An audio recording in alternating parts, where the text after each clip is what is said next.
Hello and welcome to episode 135 of the Arena Regulars podcast. I'm Zach, And I'm Jeff.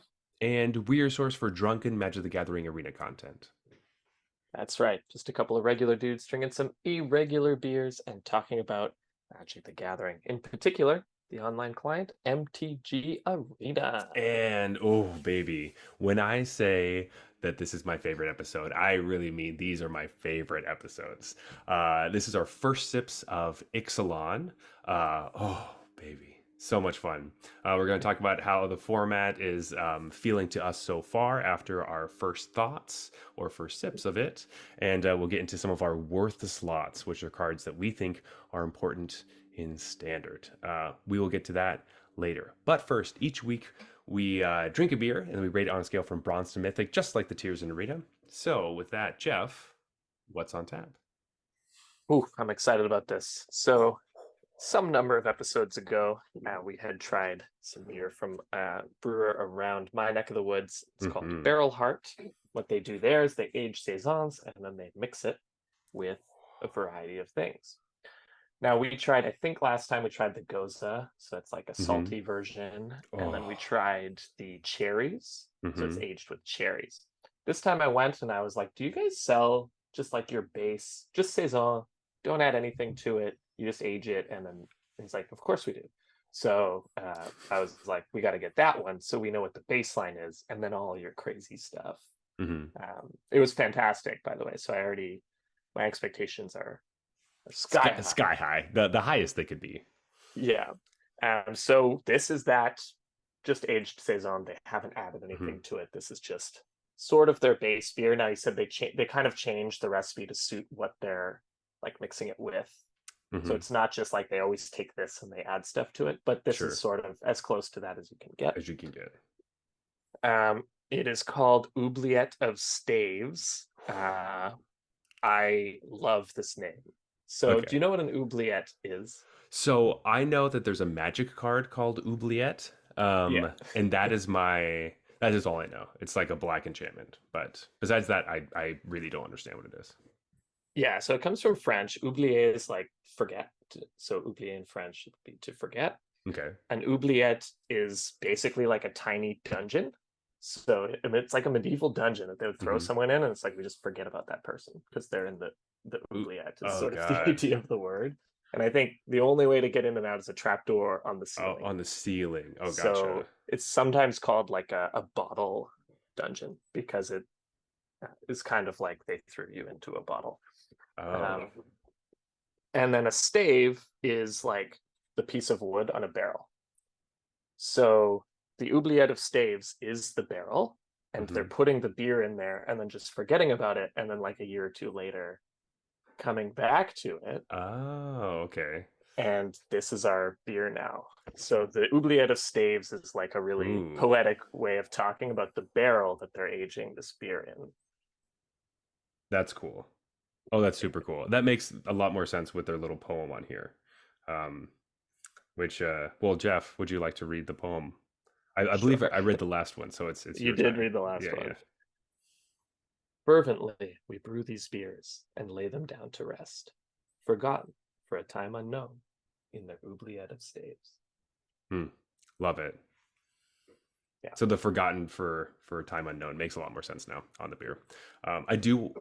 The poem is so close to like having a sing-songy rhyminess to it that And it just doesn't rhyme. it just doesn't rhyme, but I'm Yeah. fine with it. Um, Yeah. I kind of awesome. like that actually, because Yeah, your brain wants it to rhyme and then it doesn't. and then it throws you off. So let's see if the beer does that to us. Anyway, But yeah. this time I came prepared. Oh, good. I don't know if you can see the Fantastic. logo on this. This is No. this is a Kate Spade bottle Oh, is opener. it? Oh. uh, One of my wife's friends got for her at some point, and I was like, why does Kate Spade even make bottle openers? Anyways, Yeah. whatever. We have a Kate Spade bottle opener. All right, here we go. Let's open this guy up. Oh, this is a nice large bottle, and is also the Yes, bottle that made us decide we're going to start drinking a single beer each evening. that's As true. if you This was the are, turning point. mhm. If you are a longtime listener of the show, we used to drink 3 beers a night, and then we That's have right. slowly got down to one. We've However, that gotten older. we have gotten older. Things are other things are happening. Anyway, uh, fantastic. Cheers. Boom, boom. All right. With that, we have some magic news. Mm. The Lost Caverns of Ixalan has released on Arena officially. Finally, hooray! Though, with that being said, there is a card called Fabrication Foundry that has been bugged since the beginning, and it's not like a removed from Arena, but it is banned. However, you can still open it in your draft pods and in your sealed pools. So that's been a bit of a drama in the last couple days. I mean, that's ridiculous. It is ridiculous that something happened and they can't just push a button to just turn off that card from ever showing up, and it just Mhm. like instead Or at shows up. least a warning or something. Like, Hmm. hey, you can't play this. Yeah, I mean they did eventually send out a little thing, like in your mailbox. Luckily, I have not opened it yet. I have seen it in a draft, but I haven't actually opened it myself. Same. Um, But then I was confused because I'd seen it. I knew I'd seen it in the draft, and then mhm. I opened that message. So I was like, what would have happened if I'd taken that card? Yeah, there's like red over it, and you can't add it to your deck. It just makes your deck illegal. So brutal, brutal, brutal. So this is Thursday. The set came out on Tuesday. I was expecting it to have like already been solved by now. It has not. So Hmm. yikes. Anyway, besides that, everything else seemed to be going pretty well. We didn't have a like crazy long wait times. No one was complaining about that. So as far as arena releases go, it was close to being great. Uh, Yeah. oh well. Um, just be prepared. Don't go in hoping to play that deck. If you are a standard player and were hoping to play it, and that was like the card you were excited about, I'm really sorry. That Gotta sucks wait a for you. little. Yeah. Yeah. I don't think there are very many of you out there, but if I you was are like, one of those people, I'm sorry. Um, moving on.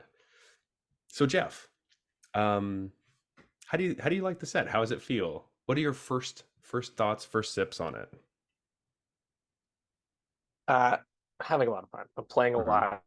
You know, this always happens. Start a new set, play more than usual. Yeah. I'm not alone in that. Excited to play again. Although I was having a lot of fun even before the set dropped, but there's a bit of that like, I gotta go brew a new deck right now when a Hmm. new set's Yeah. about to drop. Maybe I'll wait a week and then Wait. I'll play next week. Um, but back in full swing now that the set has actually dropped. I Yes. think okay, so they always kind of crush it these days on a new set, and it's like feeling and giving off the vibes they're looking for. Yeah. Whether or not the set plays well and all that's a different story, but Hmm. they always crush that part. But I was thinking about it, this one, I don't know if they crushed it as much as they usually do, in the Okay. sense that I found myself like I think the spelunking and cave diving stuff is awesome, Hmm. but I was wondering if I would have really, how much would I have felt it if I didn't know that that's what the set's about? Because there are a lot of above ground cards, like way more than I thought there was going to be. I think it might feel like the cave diving is a theme, but maybe Hmm. not the theme if I didn't know that it was the theme. This was just something I randomly Totally. popped into my head while I was drafting That's because I was true. looking and I was like, there's like two cave cards in this pack. One of them is a Hmm. cave, and the rest are all like just above ground Ixalan stuff.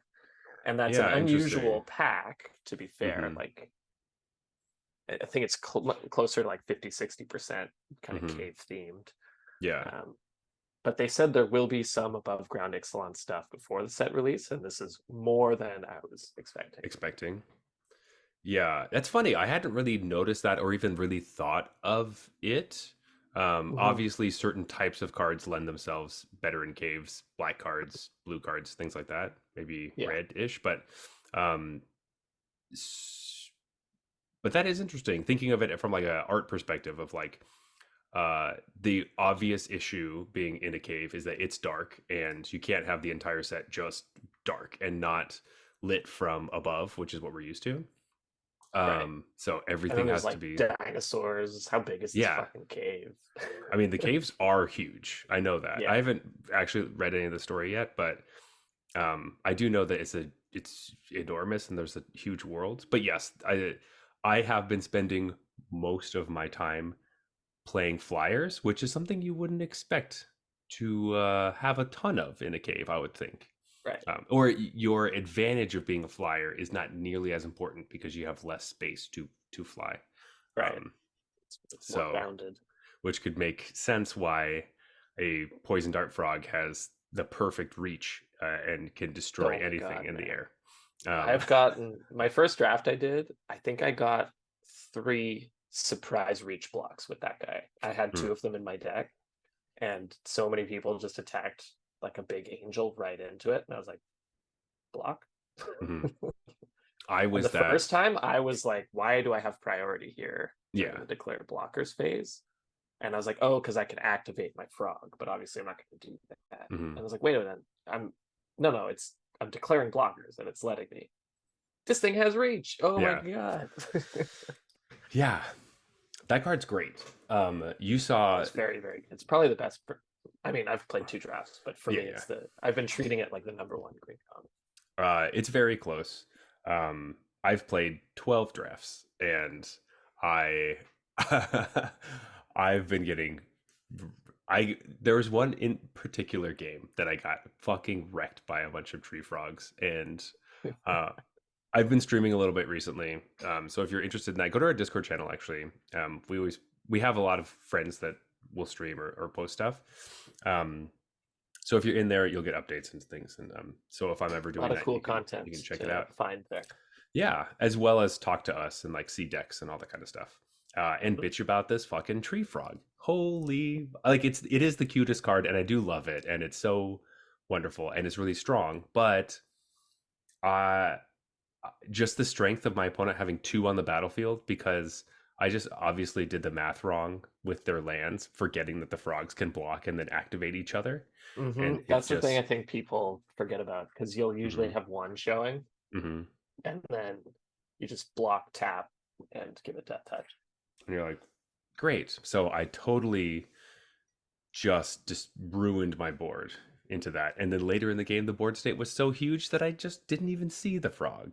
So Like, that was frog again. Come it. on. So I got by 3 frogs with like really important creatures. So as I was saying, I'm really into flyers. Oh god. Which means you'll never get got by a frog again, right? You've got it out of your system. No, no, it's gonna happen so many times. It's gonna be horrible. There's always that one card in a format that you never learn. No. It's like, in my mind, this thing shouldn't have reach, so it Mhm. doesn't. Yeah, Like, you just exactly. never adapt. Or just like, yeah, the same thing with like cards that you expect to have reach. So you're like, I can block them, and you're like, oh my Yeah. god, How does this this thing looks doesn't like it have has reach? reach. The fucking Uh, frog has reach, but this thing doesn't. yeah, exactly. Where a lot of, for me, it's always flying. The art Hmm. looks like the thing can fly or Yeah, it's like should be able floating to or something. fly. Yeah, Yeah. it's in the air a lot of the time. Hmm. And you're just like, oh, attack. They just block with a ground creature. Like, what? This thing Yeah. doesn't have flying? Oh my god. My card for that is the blue black uncommon creature, Hmm. Ukenbach, the Great The one that Mistake. like comes back from the Yeah. graveyard. If you have to Yeah. send 8, you can keep playing it from your graveyard.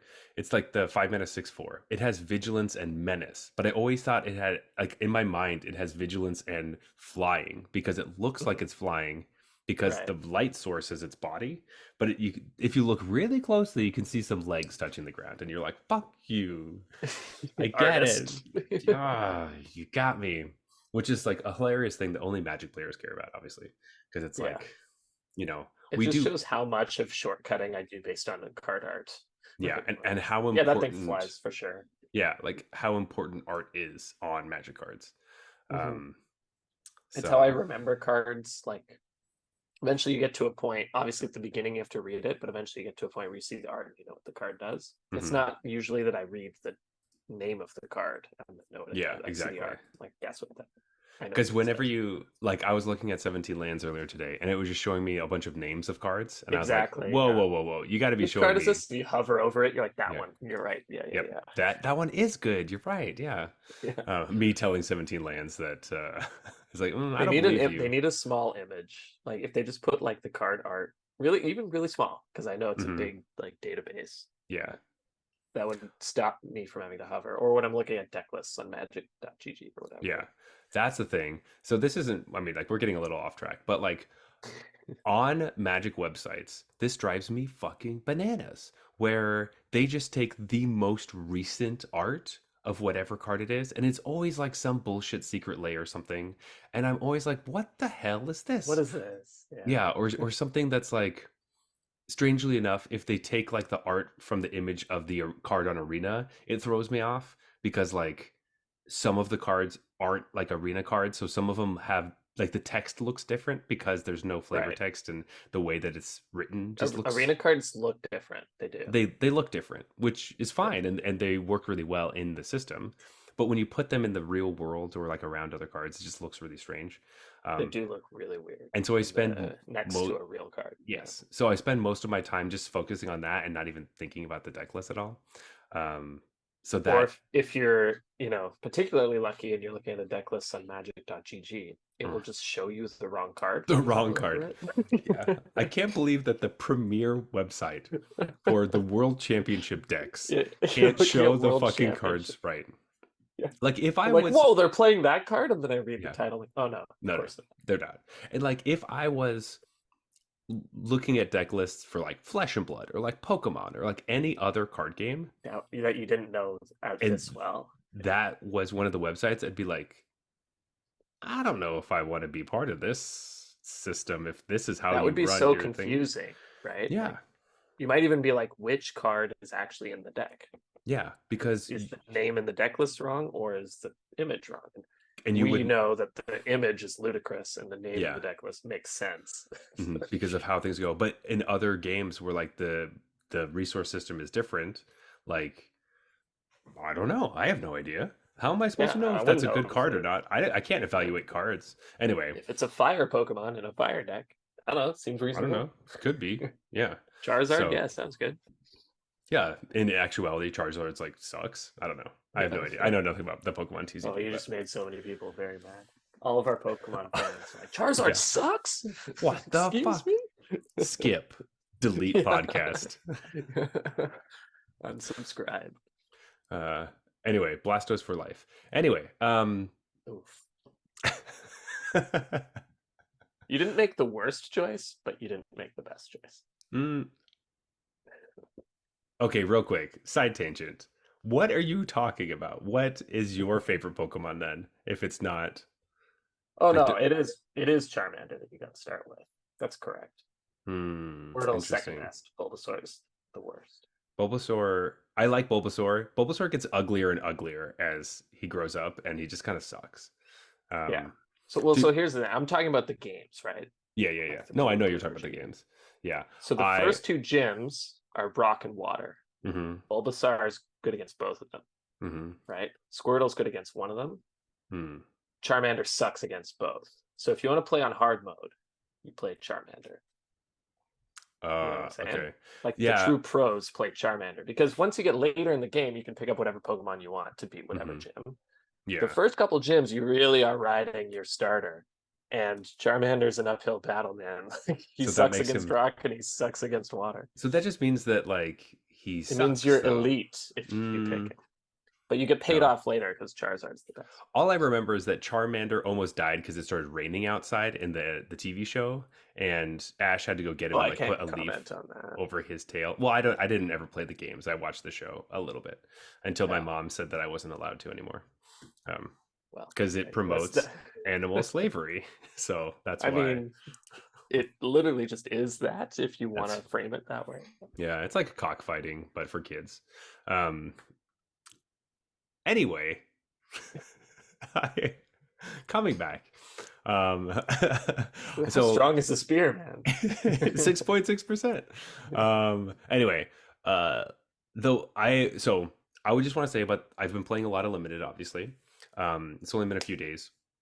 And I do really like this limited format. And I think they, whatever team was part of this, just to like make the mechanics of things, really learned so many lessons from last time we were in Ixalan.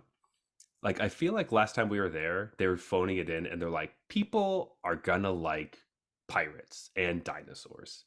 Yeah. People like People vampires. just want to do the kindred They thing. just want to do And that thing. so let's just give them that.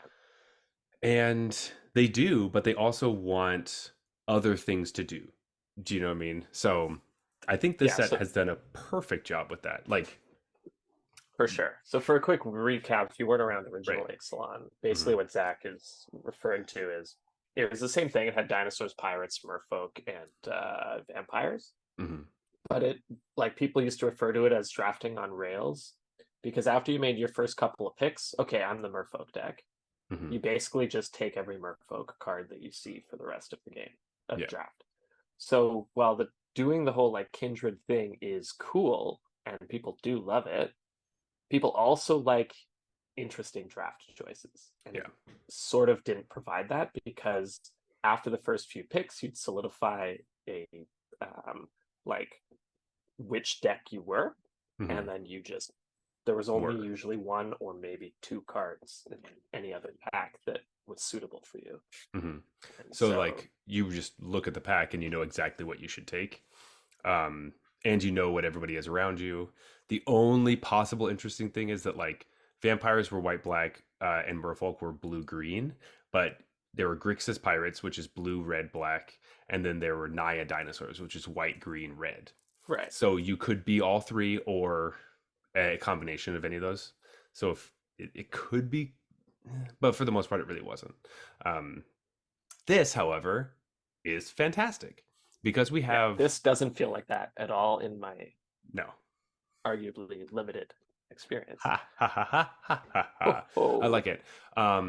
Just like pirates in the set really like artifacts. That makes sense flavorfully. We have cards that are like, a 2 mana 2/1 that enters the battlefield, looks at the top cards of your library looking for a pirate or an artifact. Boom. That just works. There's pirates that enter the battlefield and give map counters. Works. Like all that kind of stuff just feels like inherent, and a lot of the strong strategies are just interesting stuff. And then every once in a while, there would be a card that cares about pirates or something, and you look at one of your cards, you're like, oh, this does They thought both. of this. Yeah, Yeah. like It's a really elegant solution, I think. Just yeah, tying pirates to artifacts. Like it makes yeah. perfect sense. Lore wise, it's Hmm. very simple and it gets you there. There's also cards that aren't of any of the like notable creature types, which is something that we didn't really get last time.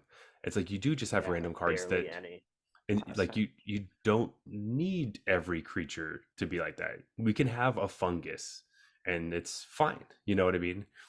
Um, there could Because when be. you can tie vampires and pirates together through artifacts, for Hmm. example, Yeah, and actually artifacts is a theme here because you're like cave diving for lost treasure kind of thing. So yeah. yeah, artifacts, sunken artifacts hidden way below the earth or whatever, Hmm. and then you can tie them together.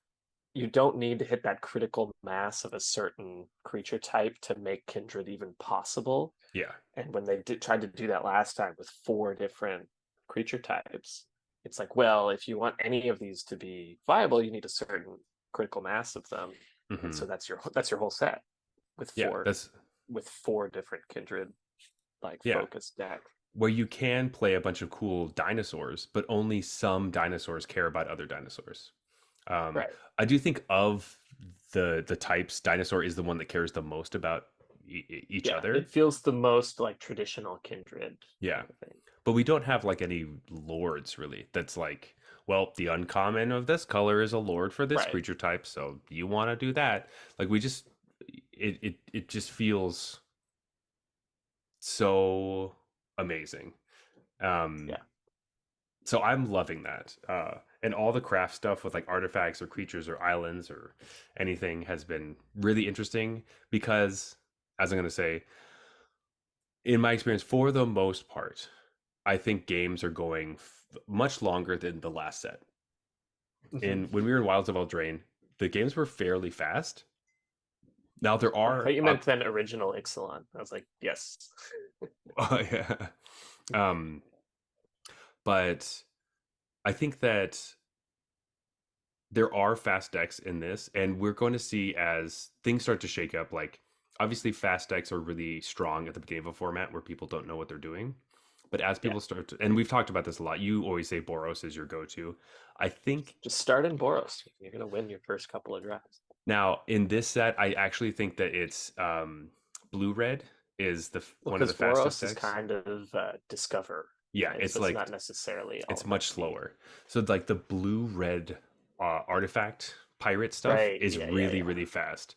Um, especially the uncommon what is this card called?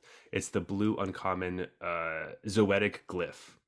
So this is a card you'd normally not really think about playing or wanting to, but the auras in the The set thing that animates an artifact. are awesome. Yeah. So Yeah. it's two and a blue and it animates an artifact into a 5/4.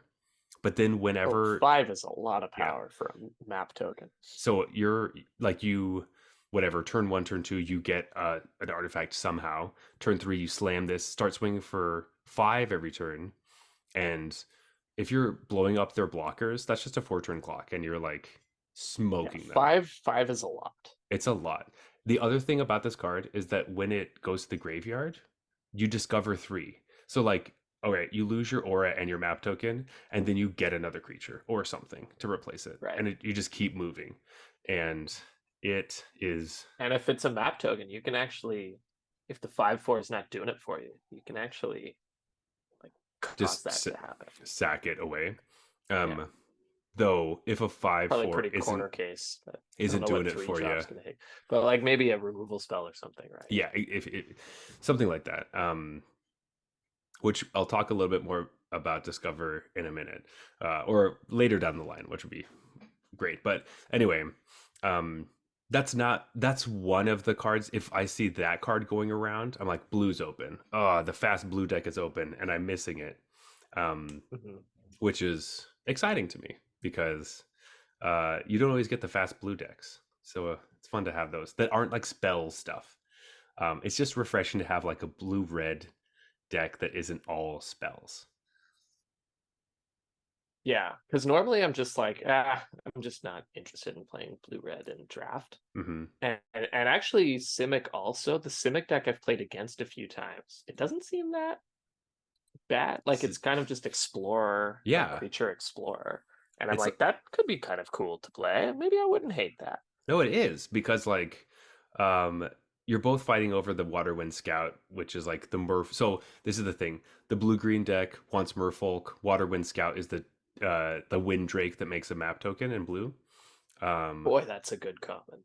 And so you fight over that card because it's a merfolk for one of the decks, but it makes a map for the other deck. However, the explorer deck also likes map tokens, and the artifact deck just likes it because it's an artifact. Like that's the kind of stuff that's like, thank you for making this set interesting and cohesive.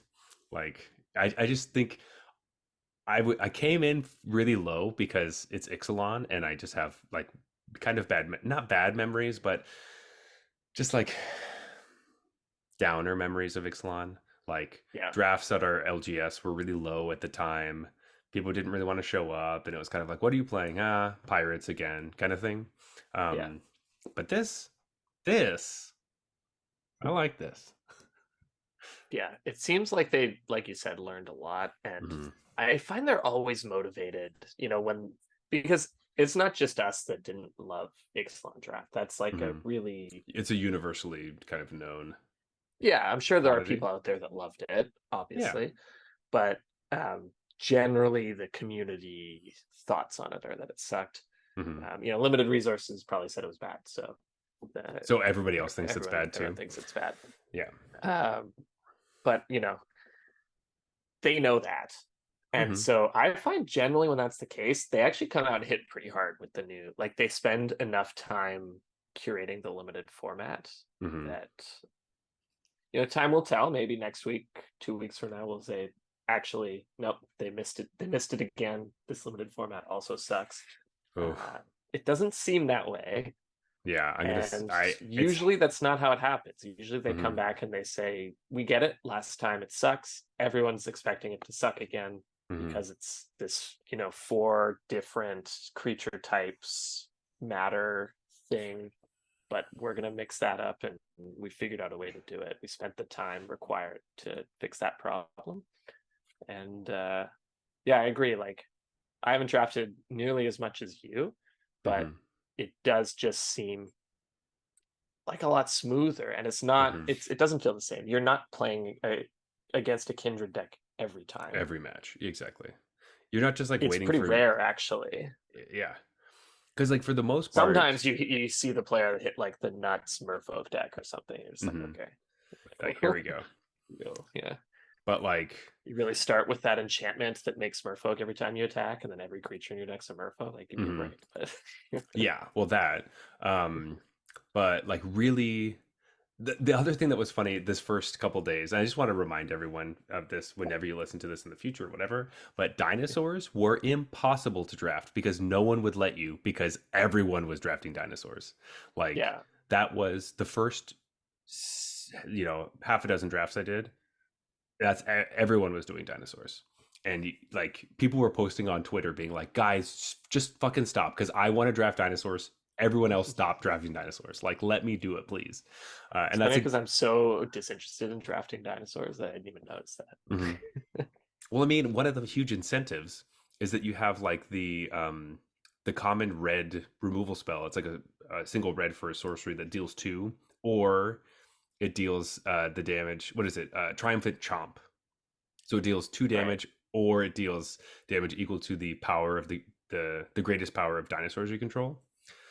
So sometimes it's just like 7. You're just like 1 mana, deal 7 to this creature, um, which is one of the bigger kind of kindred payoffs. Yeah, but it's Anyway, like, talking red commons, just take a braid over that every single time, right? eh, Like, that's a late pick, I guess, if you're already dinosaurs, or is that push to go dinos? I think that that's a of the cards in the set. There aren't other versions of that card that are for the other kindreds, right? Gotcha. So you don't have like a Merfolk counterspell, or you don't have a like vampire something. Um, so it's that is one of the things where it does push you a little bit more. Like it will happen randomly, and 2 is usually enough to kill most of the early flyers. So you're usually fine. Yes, a braid is Hate that it's awesome. a sorcery though.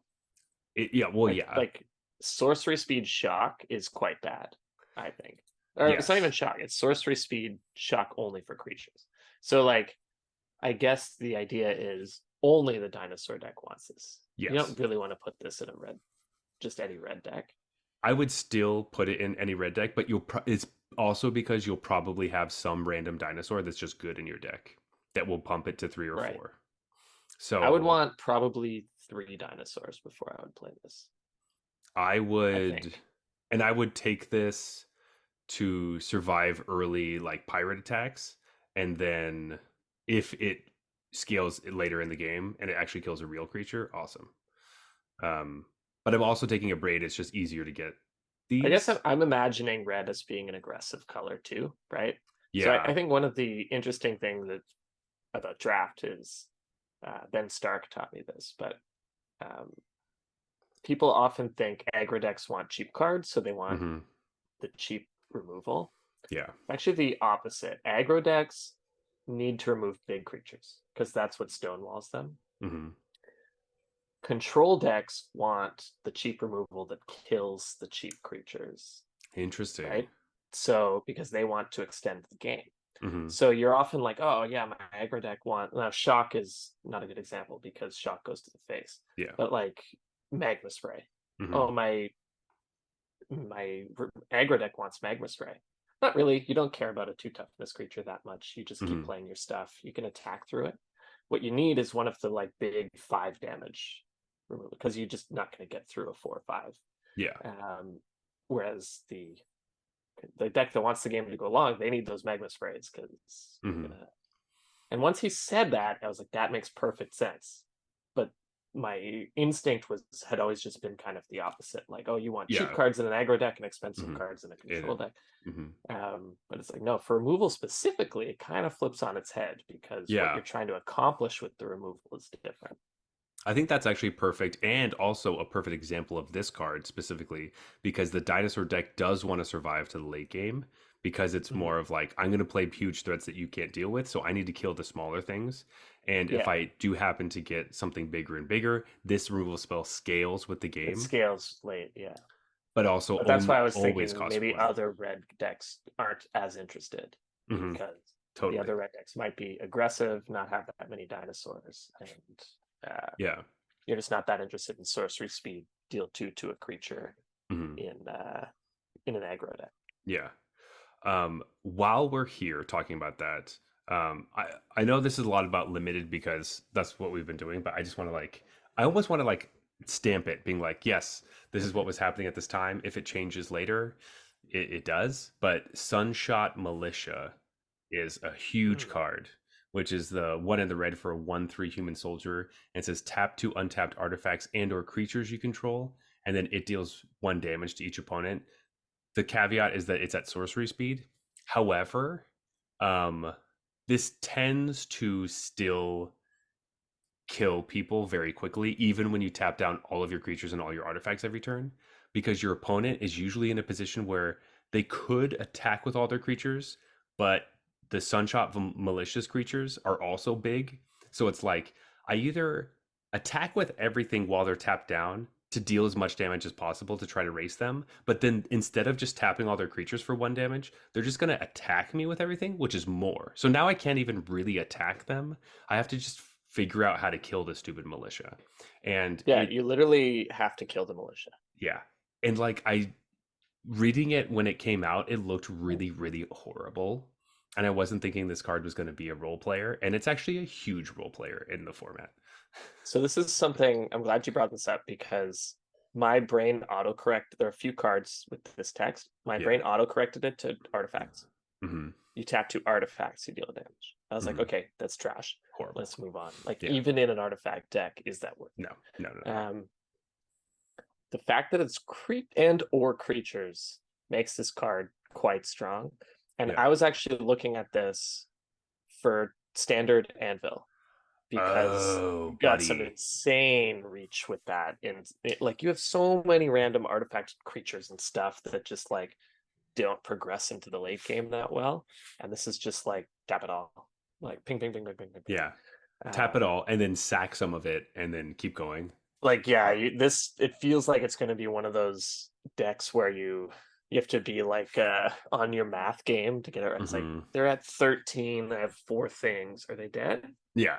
like um like the old what's it called, hardened scales type of thing where you're Right. just like, oh yeah, they're actually dead because you're always thinking about how to survive and you're like, no wait, I just kill them. Hmm. This feels like that card because it's like, Yeah. wait, every two things taps for a damage, but then I can sack something to bring a new thing untapped. And if I have two of those and I get two things untapped and I tap both of those things, right. yeah. Yeah. Wow. Um, plus it's just a 1/3, Hmm. which you're already like not disinterested in. Hmm. Um, yeah, seems like you could play this in Anvil to I pretty good effect. I'm And excited then to I'll see. talk about another card I want to play in Okay. Anvil later, but combos insanely with this. All right. So um I'm yeah, so and there's another card that has similar text to this that nice. that got me. So and then while I was like thinking about this Anvil stuff, I was like, wait a minute, isn't this card just the absolute nuts in limited? Like it's a It 1/3 for two to slow the game down, and then just mhm, gives you it just gives you longevity. Like people mhm. talk about two drops extending into the late game. This literally just wins you the game Yeah. if it goes unanswered and like any sort of board stall occurs. Yes. So this is the like white red one of the white red cards kind of because your blue red deck wants to Because white attack. red is like go wide. Yes, because white Yeah. red like white makes all the tokens that are both artifacts and creatures, and then Sunshot Militia uses all of them to kill your opponent. This Um, is a common, right? I find it's it a kind of hard common. to tell. Find it It's kind a of hard to tell with this set symbol, but Yeah, people have been having that issue. It is common, but they're uncommon to find in draft because they get picked up very quickly right. already. It's a maybe a top tier red common. I think it is. I Let me check quickly. I have 17 lands pulled up. Like I don't know. Am I Um, taking this over a braid? Not at this point in the format, but I don't I think. don't think Let's look I at don't think it's red. inconceivable that it gets there. It might, though. There are some interesting cards above that. Like the top tier red common is actually Goblin Tomb Raider. Um, Currently, because of the Really? blue, Oh, because of the because of aggro bias the for the aggro. remakes. Yes, yeah. Yeah. So I don't think that's going to stay forever. But if we're wow, how far down is this card? It's 1, 2, 3, 4, 5, 6. It's like eighth, which is crazy, above a bunch of aggro cards. Um and well, a braid is like four, and right above a braid is a card I really love in limited. I want to move on from limited, but I have been playing a lot of it, so I am very Yeah. excited about it. But Atali's Favor has been doing work for me. Yeah. So Atali's Favor is 2 and a red for an aura, and it gives +1/+1 and trample. But when it enters the battlefield, you discover 3. So you just, as long as you do it at a time that makes sense and you're not going to get blown out, you Yeah. make a good attack and you get another thing, which most of the time is another attacker, especially when it ends up being like a hotfoot gnome that's a 3/1 with haste. And so then you just swing in for like 6 on turn 3. It's amazing. Yeah.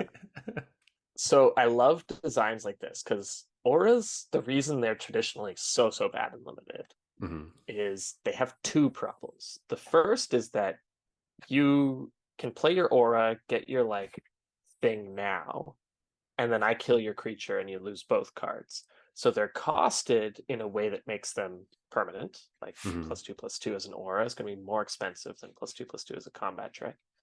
But they kind of often play like combat tricks because you get in the 2 damage and then I just kill Once. you. Yeah. Yeah. And so they're just very expensive combat tricks. The other is, you can get blown out even harder. Same way they have that same weakness of combat tricks where if I kill the thing you're targeting, you get nothing. And Mhm. you probably spent your whole turn on it. This does not eliminate the first issue, or sorry, it Mhm. eliminates the first issue, but not the second. Yeah. So it will repay you with a card immediately, meaning if I kill your creature after this has safely resolved, Yeah. you're not that unhappy. Now it still has the I can blow you out by killing what you're targeting, and it feels like a double blowout in this Mhm. card, in case of this card. So I think Yes. it's really smart that they made this discover an ETB and not a cast Yes. trigger. I think Because all of now them are like that it's actually. yeah, keep things consistent, but also like Cascade was a cast, so this Exactly. could Yeah, yeah. change on Cascade. Also, this is discovering 3 instead of 2 or 2. whatever Yeah. Cascade would be. But this is really great design because you still get blown out, so you got to be Mhm. really careful casting it. But once the once it's safe, Mhm. play this, and this is a totally reasonable card because sure, there's some variance in like what you're gonna get Yeah. as your payoff, but there's also some variance in sometimes they don't have the removal spell and auras are awesome. Yeah. So like those variances kind of counter each other where sure they have the removal spell, maybe I got something crappy that sucks, but there will also be times when I got something great or when they didn't have a removal and this thing just went to town giving my Mhm. creature +1/+1 and trample and like made a 3/1 haste or what like Or when they something. don't Yeah. have the removal spell, this is insane. Yeah. Right? Like getting able to attack in, those weird turns at the very beginning of the game where like you play your 2-drop, they play their 2-drop, you play this, attack into the 2-drop, and then you have a blocker and you don't have to start this race situation, and then you don't have this Anytime you get a attrition three battle. drop, you're just like it feels like it's gonna be hard to lose. Anytime you get anything off of this so that they can't immediately play like Tithing Blade and make you sack your creature, amazing. So that's what you want, to just like not get got by that. All right, Jeff, do you have any more thoughts about limited before we move into our worthless slots because I want to make sure we have enough time for those. Um, yeah, like I played the Golgari deck. Mm, That went relatively well. I think mostly I kind of drew pretty well, and my deck was powered because um I think I picked the right colors for my seat, kind of thing. gotcha. I'm not sure I'm convinced by that archetype after playing out some of the games. Felt like what other Hmm. people were doing was like a little more synergistic and powerful, and I'm sitting around there like waiting for descent and stuff. Hmm. Um, Not sure this is the right format for this deck, but it was fine. And then the second time I drafted, geez, what did I end up in the second draft? It was a total train wreck, but I ended up in, was it Boros? I think I tried to make Boros work. Anyway, something like that. Something like that. I just got absolutely Trounced. dumped. So Yeah. I'm still figuring it out over here, but I I also am figuring it out. I was on stream today. I went 6-3 and then 0-3-0-3. So that was pretty rough. And then I just so stopped this. 6 and 9 overall. Yeah, not great. Um, but I will say that like blue is strong and white blue is like artifact stuff. If you can get the signpost uncommon or whatever, almost every time I had that card, it's like a 5 mana artifact that makes a 4/4, and you flip it for 7 mana, and then every time an artifact enters on your turn, not every art, sorry, you can tap it to make a 4/4 on your turn as long as an artifact entered the battlefield. So if you have a mass amount of artifacts, that card is busted, and Yeah. just pumping out like 4/4s every turn is a winning combination. And so Cool. that deck is one that I hope I don't have to play against a lot of the time because it's basically like little flyers then big 4/4s, and you're like, fuck, God, what do I do? This is so annoying. Um, anyway, Jeff, let's get into our worthless slots. I Let's do it. I love our worthless slots. I love Yes. them so much that I want you to explain what's going on with worthless slots and what we do every set. All right. So, worth the slots is where we tell you which cards from this set are worth a slot in your deck. Remember that the most valuable resource on Arena is wild cards. Don't let Hmm. anyone tell you different. As long as you're a constructed player, I guess they're pretty useless for limited players. But for us constructed players, uh, wild cards are your most valuable resource. And so, really early on in the format, it's all about what should I be spending wild cards on. So, we're Hmm. here to tell you what we think are super solid picks. Hmm. Maybe don't spend them yet, but keep an eye on it. And Hmm. like, don't do it, but this is cool. Is Yeah. basically the setup, and it's themed. It's basketball themed. So we have a Makes me laugh every time. yeah. We used to have this like sports thing going on that we don't really have anymore, but we've kept the old parts of it. I love it. This is the last thing of the sports stuff that Yeah, we've it's the kept. last vestige of Yeah, our this is a sport kind of thing. So we have a layup. That's the card that you could feel comfortable spending a wild card on right now. yeah.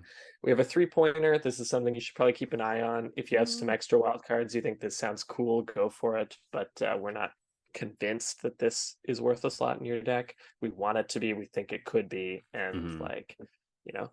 And then a half court is honestly just cards we kind of like, but know are probably destined for failure. Yes. All right, Jeff. When you take that half court shot, you want it to go in, but you know it's probably not going in. Yeah, it's true. And we snake draft this just like you would in a fantasy draft. Jeff, I don't have the ceremonial tuning. I wanted to ask you. I believe, did you go first last time? I do not remember. Fantastic. So That's we're wait, gonna what card did I pick last time? I can tell you if I went first or not based on. you picked Mosswood Dread Knight. I think I went So first. yeah, I think you went first too. Yeah. All right. Um, I'll let you go first. all right. Okay, fine. So my layup. This set was really hard for me to find a layup. Yeah. Because there didn't really feel to be some cards that were just like straight play this card. This card's amazing. This is the card. Everyone's psyched about it. Like, but I think I found one that I think fits into the meta really well. It's in a color that's played a lot, and it will actually do things. But I was waffling between, is this a 3 pointer? Is this a layup? But I think this got enough press that Oh man, I'm this wondering this if you're is stealing my card now. this is going to be a layup. So my layup is Tishana's Tidebender. So it's 2 and a blue for a 3/2 creature merfolk wizard at rare with flash. And it says when it enters the battlefield, counter up to one target activated or triggered ability. And if ability of an artifact, creature, or planeswalker is countered this way, the permanent loses all abilities for as long as Tishana, the card, is on the battlefield. So the reason I picked this is because our standard format is dominated by triggered abilities. Mhm. It is everywhere. People talk about Shieldred and Atraxa being like the cards to play in this format. This card just counters them. More so Shieldred. You can play this, then the Shieldred's just a 4/5 with Death Touch, and you don't have to worry about losing life anymore, or them gaining life. And imagine like your Atraxa opponent just slams their Atraxa, and then you're like, well, you don't draw any cards though. And most of the time, that's enough for them to lose the game. Um, Yeah. Whereas like, yeah, you don't get any of the removal spells you were hoping to grab. Um, Yeah, you just sack whatever the Atraxa blocks and then yeah, gain the well, life. I don't always get in that situation, but I tend to be in the situation where they're at a low enough life that I can attack with enough stuff that even Oh with seven damn. life, they tend to die. Uh, so um, I think that this card seems really interesting to me, and I am. We were playing around with a Demir deck in the summer. I Mhm. think that a flashy type deck, either blue black, blue white, could be in the works right now because we have some really great flash creatures. Obviously, this is the one that I think will be pushing me even harder into that archetype now. Um, but yeah, this like stops Dread Knight triggers. This stops the black virtue of whatever triggers. Um, there's a lot of weird corner cases that this helps. Like this stops lands from activating to attack you. Like this stops whatever blossoming tortoise stuff if you care about that. Like there's a lot of random things. This stops your opponents. So if they need one more damage from their anvil, you stop their anvil, right? Oh Like man. this card, Turning off my anvil. yeah, and then it's just off, right? So That's what I hated about this card when I read yeah. it. That's all I read. Turn off my anvil, go to Mhm. hell. So this like turns off your opponent's wandering emperor, like all That's of the those card that things. that makes it for me, I think. Yeah, like it's So this it. card, I'll admit, Hmm. I don't understand the implications of this card. This is so different than anything I've seen before. Hmm. This could, to me, this could range from like pretty good, but not quite there for standard, all the way to like I'm going to see this all the time in standard, and I'm going to be so annoyed by all the different things it does. Because like I can think of specific things that it does, but I don't have the full picture. Like I Hmm. know that if this card is great, I'm gonna see it and like in a month be like, how could they print this? Like Hmm. obviously it did all of these things. But right now I'm like, okay, I see the things it does, and people love to talk about Shieldred. It's like, okay, but like, what does that? Go for the Throat does a better job actually of dealing with Shieldred. Hmm. Um, Yeah, but go for the throat doesn't attack for 3 in the air. this doesn't Oh, this fly. doesn't fly. This is one of those fucking cards that doesn't fly. It looks like it's Oh, like surfing or something, but it doesn't fly. you know what? It's because Um, Malcolm flies. That's why. Oh God. yeah. Never mind. Uh, but like, so this doesn't attack for 3 either against a Shieldred. Okay, you're right. You're right. Well, it It does. It just dies, and then you gets turn the just shield gets back on. blocked, Yeah, and then you turn the activated ability or the triggered ability back on. But there's to me the Wandering Emperor is the sure thing here. yeah. Like, Hmm. there's no clean way really to deal with the Wandering Emperor. This does. Hmm. Like, Day Wandering Emperor, you play this, you get nothing. I get a 3/2. Like Yeah. nothing does that other than a counter spell. Hmm. and nothing does it where you also get a 3/2. Like that's Yeah. the card this is best against. And then obviously any planeswalker, I guess, but that's the one. That's That's the the one that crazy part. matters. Yeah. Yeah. Like when I play my Wandering Emperors now, I'm gonna have to worry about this card. Hmm. Normally it's just like, okay, worry about counterspell, sure, but that's not that bad because I'm end stepping it against you, so you untap. Like you spend your counterspell, I untap. Hmm. Right? Wandering Emperor is naturally pretty good against counterspells because I make you tap out and then I untap and then I play something. Um, this card is like, whoa, I'm way behind now. Like, Hmm. I guess I can kill it, but You have to use another still, card. sort of, yeah, I've neutered, and the Wandering Emperor didn't get that advantage that it Hmm. normally gets of being a Yeah. turn up and all that. Um, yeah, so I honestly don't really know what to think about this card. I think it's super powerful, and if the metagame shapes correctly, which I think the metagame is currently shaped pretty well for it, it could be awesome. But like you can even randomly counter, um, even if it doesn't turn it off, right? What's a good example? Like wedding announcement. Like you could Yeah. just counter a trigger from that, put a 3/2 on the board. And a lot Hmm. of people just slam wedding announcement on turn 3, rely on that token to like keep them alive. And Hmm. if you're adding more pressure to the board and they don't get that token, that's actually not bad. Yeah. Even Not though the only. wedding it doesn't turn off enchantments, it's still pretty Oh, good. sure. Oh, sure, sure, sure. You just make sure. Yeah, yeah, you're right, right. It doesn't like freeze it forever, and wedding Right. announcement will Like it continue to. does with a creature artifact or planes Yeah. like enchantment is notably gone. Hmm. But it's still like just that one, like these decks that slam wedding announcement are really relying on that jump blocker a Yeah. lot of the time. Hmm. It's true. Anyway, yeah, I think that Card seems that's. great. And I will forget this card doesn't have flying more times Yeah. because there's that little solid It'll just be thing. every episode. I'll be like, Zach, that card doesn't have flying. Okay, let's move Stop on. saying that. It's because Malcolm Alluring Scoundrel is a 1/2 with flash and flying that does something. But I know a lot of our flash creatures do have flying, and there are cards that care about flash creatures and flying creatures. So it's confusing me. I think this And card would be nuts if it had flying. I may have specifically made it my layup because I thought it had flying, but whatever. Anyway, Jeff, what's your layup? What's the sure thing? All right, so I had a similar thing to you, um, and then I ended up narrowing it down to two different cards. And one of them seemed like a more fun card to highlight than the other, so I'm just going to go with it. But I had a similar ordeal of like, I don't think anything is just obviously super powerful. Hmm. A lot of it was like, there's a lot of cards that are too good to be 3-pointers, and then I'm not Hmm. 100% sold.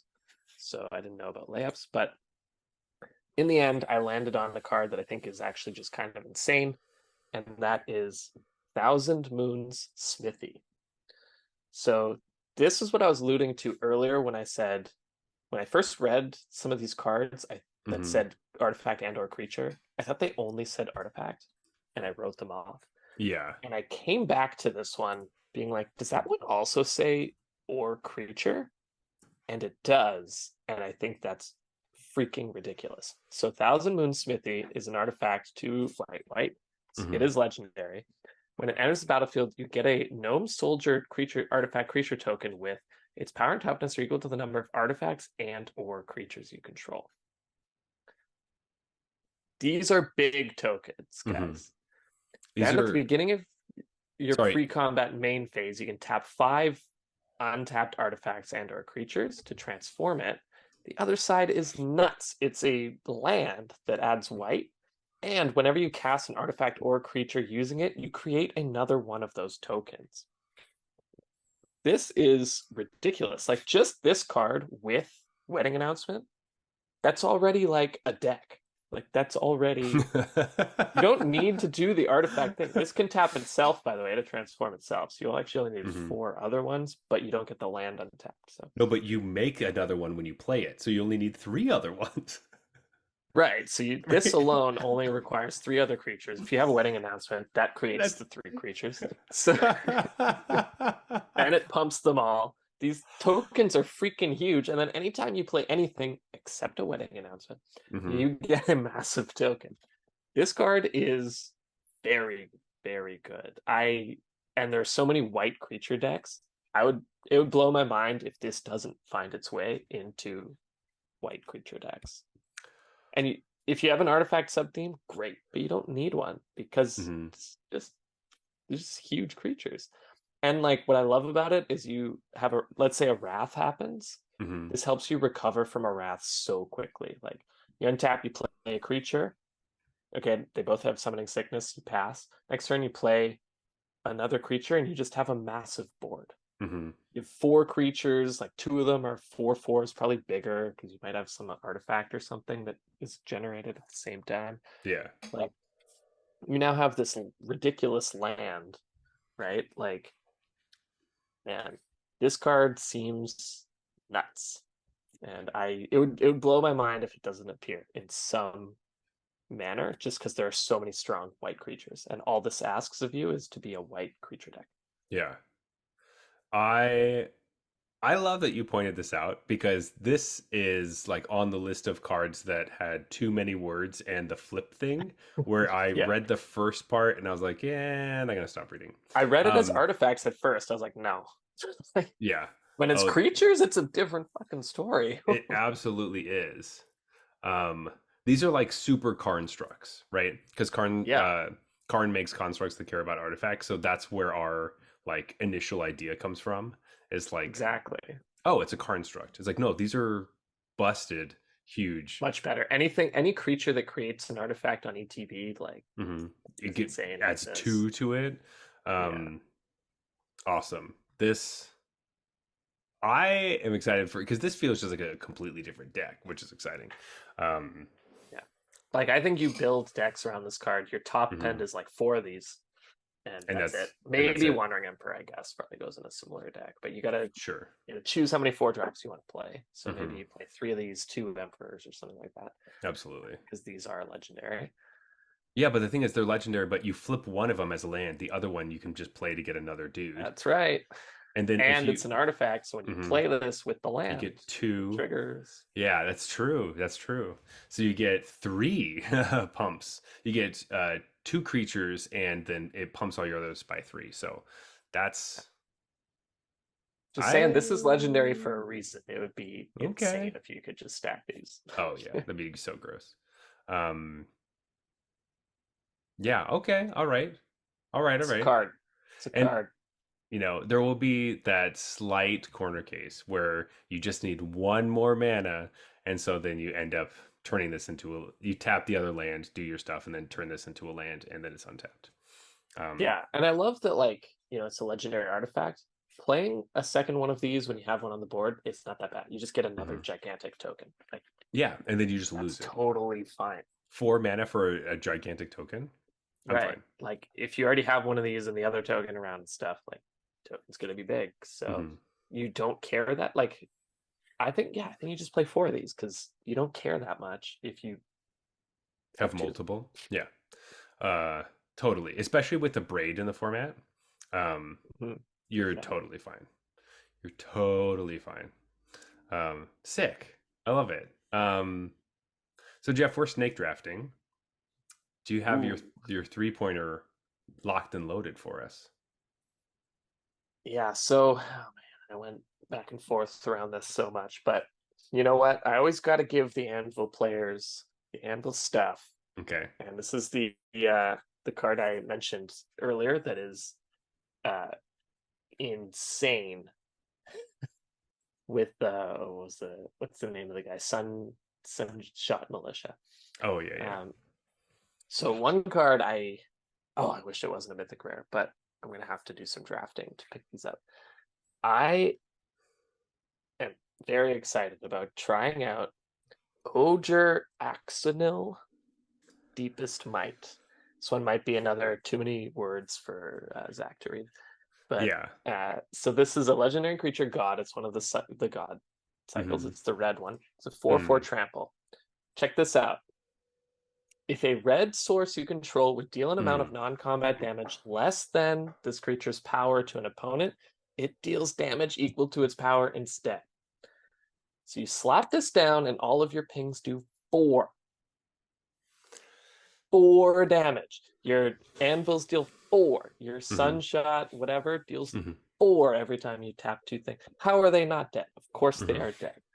And then it has the god ability where when it dies, you return it as a land and then you can flip it back over. But Hmm. the point is, when you play this, they die in Yeah. the anvil deck because you have maybe you have an extra mana around. You have your stupid Voldaren Epicure, everybody's favorite. Mm. I Oh, kind of want to four. Voltaire and Epicure dealing four. um, I love that. Kumano, if you're gonna play the Benton Masden version, you're running Oh, Kumano. Like this thing is like I like 4 drops that just win the game when they mm, resolve. That's the kind of 4 drop this deck wants. yeah. And I'm thinking this is better than even Obnixilis as the 4 drop I was running before. Like this is just if I have 2 anvils out, how are you not dead? Like, That's true. I feel like I had read this card and I had seen that for a moment, but then completely washed away. oh man, That I'm that putting thought. together with the Sunshot Militias, the anvils top out at this. It's just Hmm. it feels like a how are you not dead when I cast Yeah. this? Like Uh, it seems like some of these gods I kind of looked over because like I've seen gods before and I just like don't think too much about it. yeah, I But thought I they were all pretty terrible, and then I reread this one. I was like, wait a minute. yeah. Wait a minute. All my pings deal 4, and I play a red ping deck. Chandra, I love Chandra. 4 when Oh, she pluses. You know what you do? You have Chandra, then on turn 4 you play this, plus Chandra, ping you for 4, add a red, Voldaren Epicure, 4 more. four more. Ah, yuck. That's disgusting.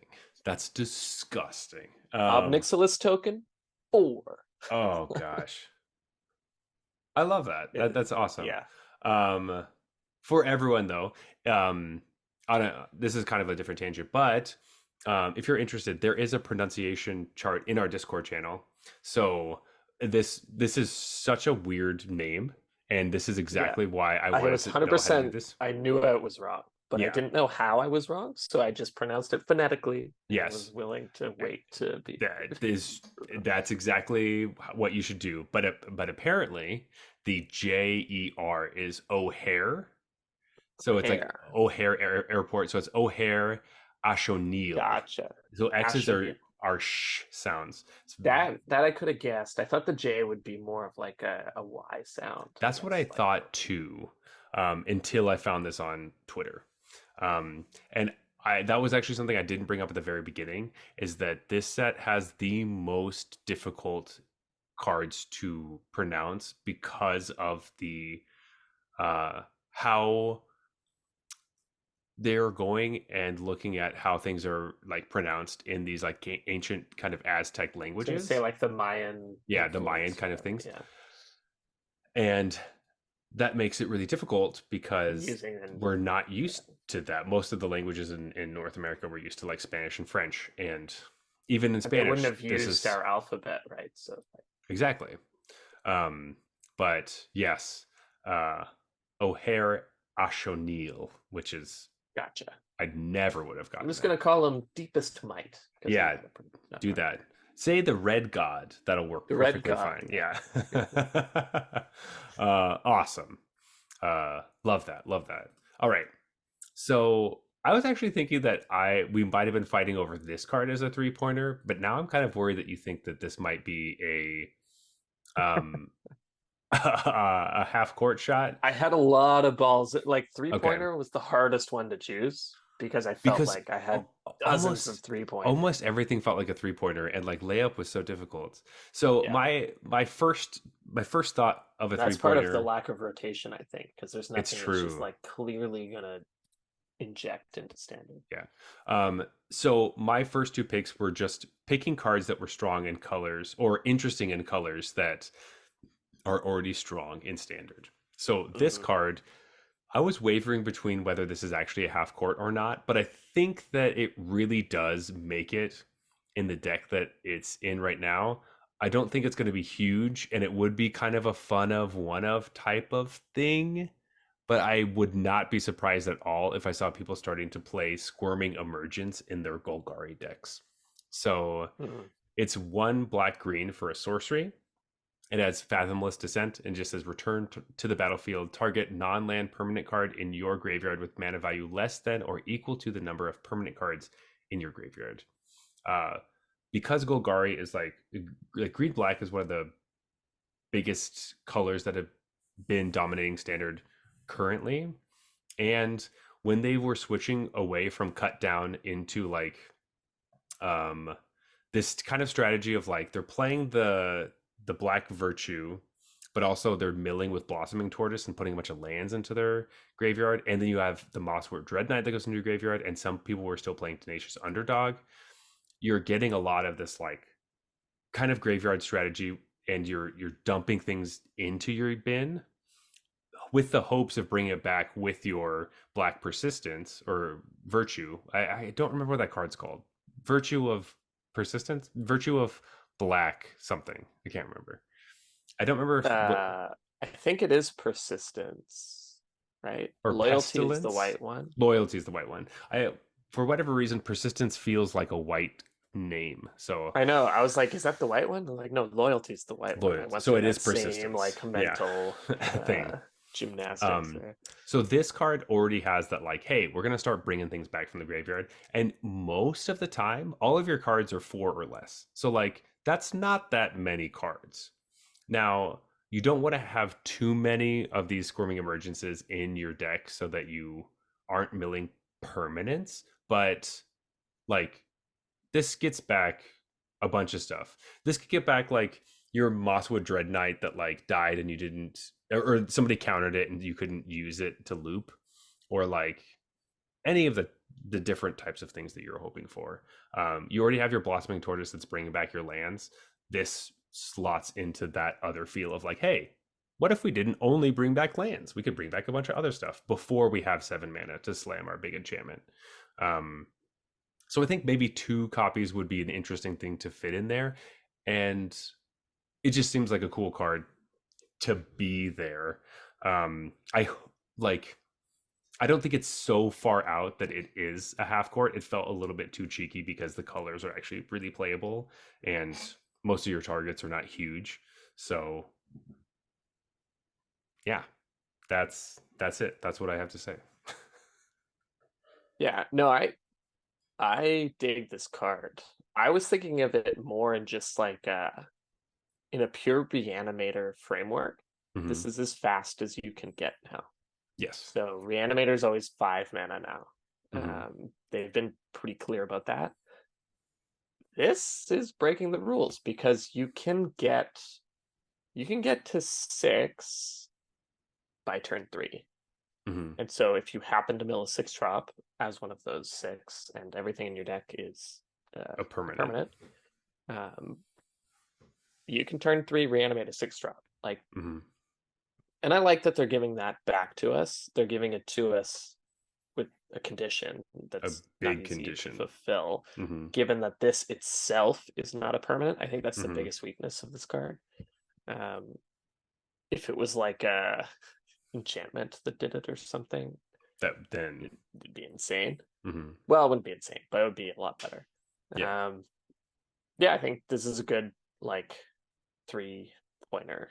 Mm-hmm. I love this card. I think it's more powerful than people are giving it credit for because I've seen some hate on it, how bad it is online. I'm just like, that's not terrible. I That's don't think it's that bad. Yeah. And I think a big idea in my mind is like the amount of like the black persistence that is a removal spell, but in your graveyard it is a permanent. Yeah, that's huge. There's a lot of stuff like that, right? Like even battles, they all do stuff. That's but they're true. permanents. Mm-hmm. That You kind of also thing, so. have like, well, we're not going to move into that framework, so I won't even bring that up. But yeah, I think I would not be surprised seeing this card. Yeah, same. I like the card, Mm-hmm. so yeah, it was floating around. It's Okay. one of my options. I was wondering if we were going to fight over it. That's why, because it has like traditional Jeff qualities to it. So I was like, Yeah. oh, maybe This this is a is card that will attract my attention for sure. Yeah. All right. So we're coming around the bend. I have a half court shot. Jeff, Let's hear it. now I don't want you to be mad at me, Ooh, I really don't but like this. it's not really that terrible. But I just remember we had shit on something very recently that maybe I should have walked back up a little bit. Maybe I was a little bit too harsh. Um, Hmm. so my half court shot is actually an uncommon. Um, So that means like very low risk. So you could even try it. But Yeah, craft them all. Who yeah, cares? Calamitous Cave-In is the three in a red for a Okay, I sorcery. see where you went with this now. Yeah. So it's three in red for a sorcery, and it deals X damage to each creature and each planeswalker, where X is the number of caves you control, plus the number of cave cards in your graveyard. So last week we had talked specifically about how we thought that cave lands weren't that great, and you shouldn't really focus on taking the rare ones, because we didn't think they were going to play a big part in Standard. This is the only card that would make me feel like there's a possibility, because this card sounds a lot like Gates Ablaze, which is part of the Gates deck, which, to be fair, the Gates deck didn't do huge things in Standard, but it does give you the dream because. I think it did pretty cool things in Standard because it Mhm. gave players a extremely low wild card. There were very Wild few card rare. count. Yeah. So it was a serviceable deck. I don't think it was ever tier one really, but it hmm was like competitive, hmm and there were very few rares, if any. I can't remember. There must have been a few. I think Gates Blaze was a rare actually, I don't think so. I but thought it was an uh, uncommon, so you could play it in draft. because there was the draft deck. Yeah, yeah. Yeah, yeah. So yeah, it was just like an awesome deck for the format. hmm And I think Caves might be lined up to do a similar thing. Yeah. It's just And so hard for a parasitic mechanic like this to yes, enter a enter 3 year standard. standard for sure. Like, that is super difficult. And that is actually something I didn't think about a lot. But I did love that, like, so the big thing with caves and all the common caves is that you can play them. They come into play tapped. They tap for one color, but they discover four. And the great thing is that you can discover this card off of your caves. And this Yes. card is the best payoff because you are going to get your shit kicked in as you're playing your tap lands every turn. Um, Spelunking is like a green enchantment that helps you play your lands untapped, and you gain life when you do stuff and blah blah blah. But this is the card that actually resets the board and lets you turn the corner. And as I Mhm. was playing this in draft, I didn't do well with the caves deck I drafted, but I had three of them, and I found the power of just, there's a good chance I'm going to get one of these if I just sack my land, and it would happen often. Um, so I was like, maybe this does have a place in Standard, and this could be cool. But if there is a place, you need four of this card, and this is why you can do anything. I don't think any of the other cave payoffs are enough for to be able to actually survive, and this is the card, um, Love it. because it's, yeah, it's there. It's quite a half court shot. I don't really. I It's think okay. I'll, I think my half court chart is even further back on the okay, all court right. than yours. I'm like in my fans area, like trying to take the shot. Well, I can safely say that every caves deck in Standard will have four copies of this. I am sure of it. Um, At least if you count the 75. yes, but I don't see why they wouldn't just play four in their main deck. What Um, if you run into a control deck? then you sideboard afterwards. What control deck are you running into every match? Like, Well, no, I'm just saying like 3+1 could be a better split if control is popular. sure, but four means that you mean business. I forgot about that. Yeah, yeah, yeah. Forgot about meaning business. Yes, it's Your really opponent's like, well, I helpful. whooped your ass, but you really mean business. Yeah, yeah. All right, Jeff, give me your half court shot. All right. So this is like a full court shot, hmm like I was saying. All But right. I just love this card and want to talk about it. And we Yeah. didn't talk about it last time. So the card is Throne of the Grim Captain. All right. This is 2-mana artifact. You can tap it to mill 2 cards. Then you can craft it with a dinosaur, a merfolk, a pirate, and a vampire for 4. Easy peasy. Flip it into the Grim Captain. Menace Trample, Lifelink, Hexproof, 7/7. Whenever it attacks, you can put one of those creatures you exiled to craft it into play, tapped and attacking. That is a payoff. I should mention it's a skeleton spirit pirate. I love that it's still a pirate, but none of the other pirate. things. Yes, none of the other ones, but it's a pirate. Yeah, it's very like Davy Jones kind of thing. Like there's this ultimate pirate who died a long time ago, and he has this ancient tomb hidden way below Ixalan, and for some reason it requires one of each of them to like turn their key or whatever it is, sacrifice themselves to make this. I like that. Very cool like story you can tell yourself from this. The payoff is there, so if you want to try to jump through these hoops, the hoops I think are definitely just it's just too difficult. But I also have kind of a funny story. I like while I was cleaning or something, I tuned into Gab Nassif's stream during the what's it called, like the streamer event. Oh sure, the like yeah. It was before you started streaming, so you didn't get the invite, but like, the streamers get early access. Early access, that's what it's called. In the thing. And he was playing against this card, and he read it, and he like flipped it over, and he was just like, "Am I missing something, chat? Like this card is insane.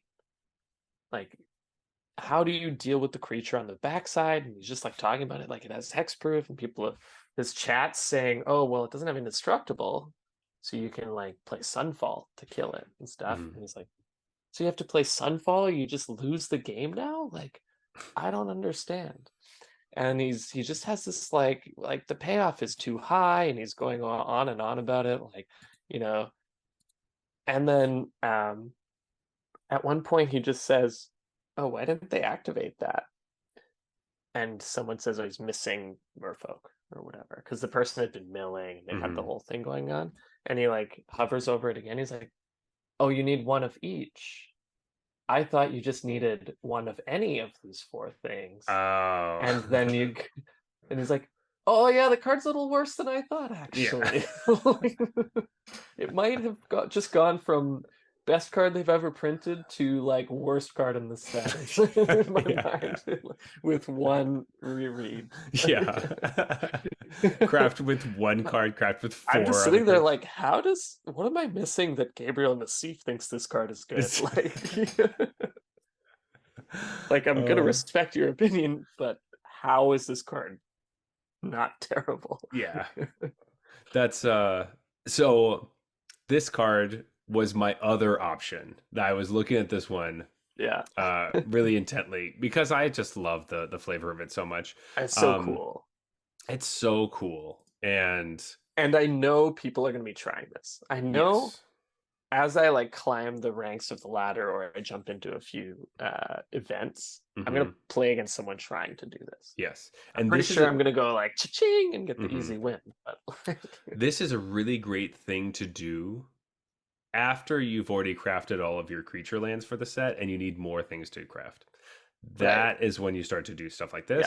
Yeah. And you know what's a really good card in this deck is Squirming Emergence. You should put that in this deck. There you go. You open in packs. You know what else is a good card in this deck? Galta and Mavrin. Those are also good cards. You know what's funny is that bring back tapped and attacking. Yeah. In my mind, I'm just like, what if you just like your Merfolk just play like cheap 1-drop explorers to like get things moving? And then you care about dropping the dinosaurs and the vampires. Yeah, maybe your pirate is small too. And so it's just like, all right, I need a merfolk and a pirate that just going to dump stuff into my graveyard. And then my dinosaur and my vampire are ones I actually care about bringing back. And like, let's flip it as soon as possible. Because then it gets hexproof. It's about Galta and Mavrin, man. It's about that dinosaur pirate. Oh, that you're talking about that card. I thought you were talking about the okay. Oh no, one of each. No. Like the one that's like the combo and the combo. All right, that's the cheat code. Can you do that though? Because it doesn't say and or, No, no, right? you need two of them. But like Oh, it oh, it plays plays it's it's a wild yeah, card yeah. for two of the. I Exactly. understand now. I understand now. Yeah. All right. Well, you can Imagine you just also have one changeling, you're like, boom, bitch. boom. Yeah, there you go. Done. Yeah, you're just playing with like. I guess we don't have any changelings right now, do we? But um, No, no. an Would explorer. this be modern play or explorer for sure? I don't know. Anyway, I love it. Yeah. Awesome, sweet card. Uh, Super sick. It's got the best uh, ability on it as well with hexproof. All right. Yeah, I felt like this is a card we just needed to talk about because it's Oh, awesome. absolutely. So now, Jeff, we have some overrated undercards. Overrated undercards? Oh my god. What's overrated under the card? Um, Overrated cards and underrated cards, if we have any. Um, I do. okay, I want to hear your overrated because I felt like one card was overrated, but now I feel like it really isn't, and I'm so out of the loop and not interested. I don't know. But give me yours first.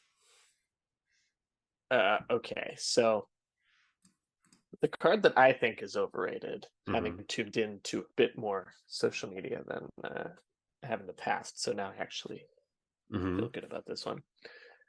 The card that I think is wildly overrated at the moment is Bloodletter of Aclazotz. Uh So this is one black, black, black for a 2/4 with flying. If an opponent would lose life during your turn, they lose twice that much life instead. I have seen people calling this color shifted Torbran, and I find that offensive. okay. It's This definitely is so much worse than Torbran. Torbran should be rolling in his grave right now. How dare you? I so this is funny This because card I sucks. I love this card. I disagree with you. I really like it, and I was You're one of those thinking people that overrates it. That's perfect. this is a card that I wanted to be like now like mono black aggro has a nice like 4-drop finisher as Mm-mm. like an attack slap this and attack kind of thing.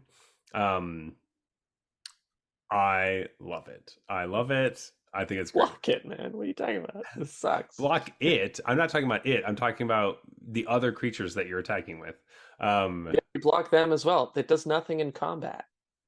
Torbrand was excellent for getting your cheap creatures through blockers. that's true. This You're does right. not do that. If your opponent plays nothing, yeah, this kills them. Usually your opponent will put up a bit of resistance. And Yeah. For the most part, I think you'd be able to get around some stuff. And like there are nope, you spent one black, black, black on this. Can't do anything else. I'm not talking about on the turn that you play this. I'm just saying that like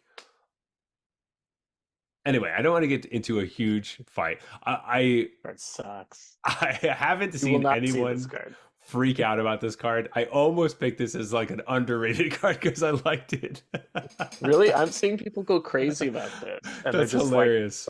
and it's store brand. It's like I this I is so much it's worse than Torbrand. definitely not Torbrand, and I agree with you with that. And I I've heard someone say it's Torbrand, but better because it has flying.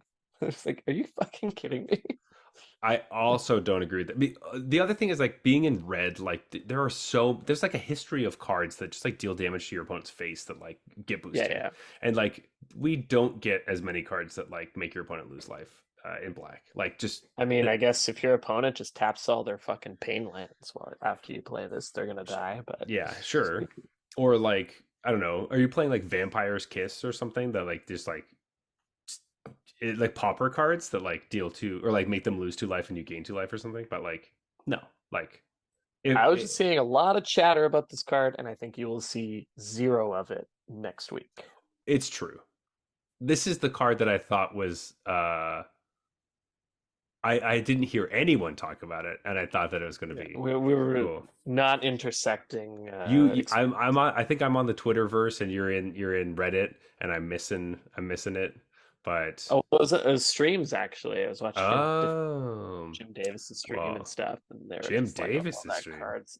Well, he Oh, said he agreed with me that it was oh, okay, all terrible. right. Well, Other people were saying in his chat and stuff, and like everyone's talking about this, and he played against it so many times yeah. that he just Well, I easily I beat it. definitely agree with you. Also, chat is a perfect place to find an overrated card because chat Right? is That yeah. was like I'm gonna watch Yeah. the Twitch stream and I'm overrated Yeah, card. that's amazing. Um I definitely do not feel good about my overrated card now because Because because somebody called Discord Torbrand and then you can't yeah, compete with how overrated that is. I the card that I decided to talk about is actually good, but I don't think it's nearly as good as people think it is. No, no, that's the Um way. Okay, we got to go on our soapbox yeah, again yeah. because we get made fun of. We get poked fun at for saying Shieldred is overrated, Hmm. right? Shieldred is very good, but people talk about it. They literally say it has ruined the format because it is too oppressive. Yes. That is not true. So it is overrated. Hmm. Most cards that are overrated are actually good, right? This one, the one I Yeah. just gave is an exception. So So, I okay, now I feel really bad. I don't feel great about this card anymore. Now I'm like oh really my God, second is it guessing amazing? everything. It's probably amazing. Oh my Um God. yeah, Don't this tell is me it's Thousand Moon Smithy. it's not. It's definitely not that because I didn't read that card. Yeah, But right. It has so many words. It's overrated. so uh now it feels ridiculous. But the only card I was seeing, and it was people talking about it like breaking into a bunch of different formats and being like one of the best cards ever and putting this Kindred deck on the map. Now, again, bringing it back to life was Deep Root Pilgrimage, the one in a I blue knew, yeah. enchantment Yeah. for Merfolk. Where like if you I tap a thought that was a Merfolk, reprint, actually. Is it not a interesting. reprint? I know it's not because people were saying, "Oh, you can play this in modern again." I was like, Because there's a pretty "Really?" similar card in Last Ixalan, so I was just operating under the assumption There that was, this I was think it was one the same. when you cast a spell, you make it that would do. Yes, that's Yeah, what it was. and this is when you tap. So this is an enchantment for a one and a blue, and whenever one or more non-token Merfolk you control become tapped, you make one blue Merfolk creature token with hexproof. Yeah. It makes one a turn, which is okay. Um, I just think like in these types of decks, Merfolk work very similarly to how Elf Ball works, where it's like you need creatures to continue to go. And if Yeah. you're two drop, I guess it's an enchantment, and I guess maybe your one drop attacks and then you make another one. But like, Still spent turn 2 on a 1/1. yeah, It's not gonna be good enough. it has hexproof, sure. Yeah, But like I'm your totally opponent's with you. still your opponent's still gonna like sunfall it away. At least you keep the enchantment. Especially since your 2 drop was a 1/1, so you're not gonna Yeah. kill them fast. I just I I don't think it's going to crack standard, and I think people were thinking, oh, this card's going to make it so that like Merfolk is a standard deck, and I was like, I really Mm. don't think it's going to get there. Um, so maybe in like formats that are deeper, obviously, and people could have been talking about other formats, but I just wanted to shout out that I don't. I think it's too slow in older formats too, though. Like honestly, I could have told you this card was overrated without knowing if anyone talked about it because people just love Merfolk, and Oh well. it's never good. All right. Well, thank you for validating my feelings, Jeff. I really appreciate that. You're very good This at that. this card is overrated. All right. Um, don't craft 4 copies of this card because you think Merfolk are going to be the new thing in the set. Especially since like think about older stuff like blue green Merfolk. What are you playing? Hmm. You're probably playing Collected Company, right? You gonna Hmm. put this in your Collected Company deck? No, because I'm not. no, I'm not.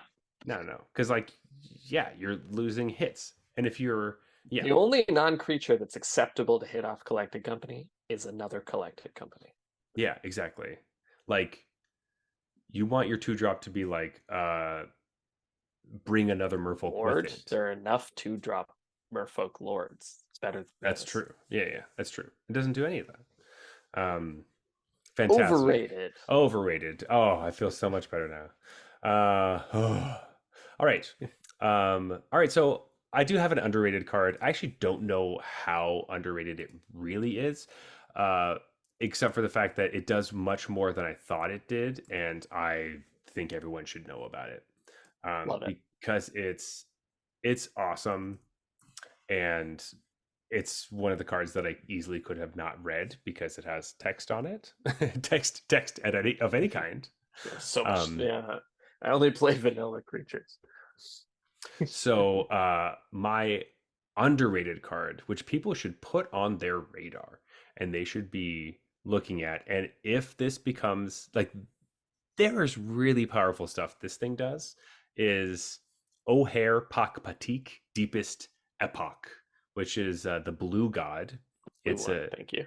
two blue for a 4/3 legendary god at Mythic. It has flying. It does have flying. This one does. And it says whenever you cast an instant Correct. spell from your hand, it gains rebound, which rebound is it exiles as it resolves. And at the beginning of your next upkeep, you may cast it from exile without paying its mana cost. And then it has the same thing with the god stuff. If it dies, it becomes a land with 3 time counters on it, and then you tap it for blue, and then eventually it you lose time counters, and you can pay 3 to flip it back, and it becomes the god again. So really, this feels like, oh, okay, so you're playing like this blue flying god in your Jeskai deck, and so you get to like get rebound stuff on some of your like removal spells or your whatever. Yes, but if you play this card with adventure cards, you can cast the adventure side for free on the rebound. So you cast your 2 mana 2/2 vigilance dude. You get to play the enchantment for free the next turn. Any of those Ah, adventure cards, you get to just do the other thing next turn for free. You don't have to wait until turn 7 to play your Virtue of that's Persistence. kind of nuts. You play it for free. That's a little like yeah, I didn't think about that at all. That's a little like what's It's like the Tybalt's Tybalt's trickery kind trickery. of Yeah, shenanigans. it's like it's broken is what it is. So Yeah. like I hope though this isn't good because yes, that's dumb. that's dumb. It's very dumb, but it does all that stuff. Like there's like that one card. I mean, most of the cards obviously they're all from Eldraine, but like the Azorius and one that's like a 4 mana 4/4 with a bunch of abilities, but you get to flicker something. You Hmm. flicker something, and then you get to play the 4/4 for free the next turn, and you can just like smash face. Uh, it it is really powerful, but also it's not the type of card that you want to play on turn 4 with nothing. Right. So you do have to kind of wait until you can actually get value out of it. Um, the spell does gain rebound, so even if you like your opponent targets it to kill it, you can play an instant and get the value if it's turn 6 or something. You have to make sure you can make it to turn 6 and have everything line up, but it can be extremely powerful. So thought that would Yeah, just be I think like that's pretty cool. point out, I didn't hey. think of it in that way, so I was like, I don't know where you're going with this card being underrated, but yeah, I kind of get it. Yeah, Yeah, anytime you can do that kind of like dumb stuff, you have to at least think about it. yeah. I will say this is not an endorsement to craft a ton of these because I Yeah. don't think it's going to be Okay. fantastic. But if you already have some of those adventure cards and that seems like an interesting build, you could try it. But don't. Reminds me a bit of like the Cascade deck from the Mhm. last from season or from whatever. yeah, it's the same type of thing where you're trying to cheese your opponent out. Once people are privy to it, they won't let you do it, and then it's kind of the fun's kind of over. But you Yeah, can do it. All right. cool. Uh, I didn't have a great option for underrated card, to be honest. Mm-hmm. I wasn't seeing any card that I thought people were just like totally sleeping on. Um, but I have done the thing you're not supposed to do, and I just went ahead and crafted some cards I want to play with. Been playing a bit of standard. So I we talked about it last time, and I'm still in Mhm. love with the Myco Tyrant. So I'm just going to use that here because I Yeah. don't know if other people are playing it. Um, card's really good. I You make so many 1/1s. You make so many 1/1s, and all you have to do is basically like what I like about it is that it's a graveyard. It goes in the Descent deck, Mm-hmm. but it's totally fine on a clean board. And Yeah. the deck needs that kind of thing. You play Mm-hmm. this, and then you play a way to mill yourself, and then you get 4/1/1s or whatever, Mm-hmm. or just out of nowhere. And so your opponent farewells you, which is this deck's, quote unquote worst nightmare before a card like this is there. But you've Mm-hmm. sandbagged this because you know your opponent's going to play for like they're going to play farewell or they're going to lose. Yeah. So they play farewell, and then you go boom, like Myco Tyrant, um, you know, worse Satyr Wayfinder, whose name I could never remember, and always have to search for Elemental when I craft my deck. But Yeah. like, but and then you're just like totally repopulated board. It's wide Mm-hmm. and tall. Yeah. Um, yeah, this it has trample. Like this card is great, and it just gives you that extra element. Now, don't just like jam this in when you already have a huge board and just make it bigger, Mm-hmm. because like you do have to sandbag this, and it's like one thing I found kind of cute is uh oh fuck, what's the one drop? But there's a one drop that mills you one card every turn, then it transforms if you Oh yeah. uh, Oh, from Midnight Hunt? yeah, like way back. Yeah, yeah, Anyways, you yeah. have that one drop, and then you play this, and then on your upkeep, this will just trigger. It's also like a fungus, right? Yeah, and it Yeah, it already pumps this, so that was kind of fun. that's But cool. yeah, I just think this card is like if this deck was ever going to really be a thing, this is the Hmm. type of card it needed to be able to recover from a graveyard wipe, or Yeah, in particular farewell, which wipes your board and your and your graveyard. graveyard. Yeah. um, this is just like it doesn't care that much. It only cares how you descend moving forward, not Hmm. how you've descended in the past. That's true. That that's a great point because most of the time, the cards, turn like all the blue black ones turn off when you lose 8 cards in your graveyard. That's why I was like, Yeah, I don't know about this descend thing. But you're right. or This they one have really fathomless just. descent. They Hmm. only care about how many cards you have. And this Hmm. one's like, no, I only care if you descend in the future. Hmm. Hmm. Nice. All right. I agree. I saw like when this first was like spoiled, I remember seeing a lot of people like, "Oh my god, this looks so sweet." And then immediately like drops off the face of the earth and people forgot that it Yeah, existed like right. completely. I was like, dude, I'm just gonna craft this because I'm never gonna pick one up in draft, so I gotta.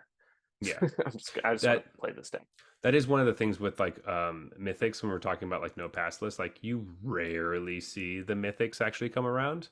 And if you Yeah, do, they tend to be kind of shitty. So you might be lucky to open one and get one, and then you or you get them in prize packs or yeah, something, or something. maybe. So Yeah, like your mythic wild cards would be like I might have to devote more of my actual like equity on it, but this yeah. card seems sick. I'm excited to see. As soon as you have a deck list with it, I'm excited to see it and play it. No, I have multiple Yeah. already. When you They're none of decide, none of them are good yet, but I well, have multiple when you builds. find the good one, and you get it together. Yeah. Um, I'm Oh, it'll sure. be coming straight for the Discord. Yeah, it'll go. So check out our Discord if you want to see that. It's not up yet, but it will be up at some point while we're in our Ixalan standard. Uh, Absolutely. Definitely wow. can guarantee that. I love this card. Yeah. Well, Jeff, I finished my beer. Uh, Same. this has been great. What a Yeah. fun. I love the This is a beginning really of a fun set. set. Yeah. Yeah, this is a fun set, but also these episodes are always so great. Oh Um, yeah. so I love it. Let's go to last call. So this is when we rate the beer for the evening, which is from Barrel Heart Oubliette of Staves.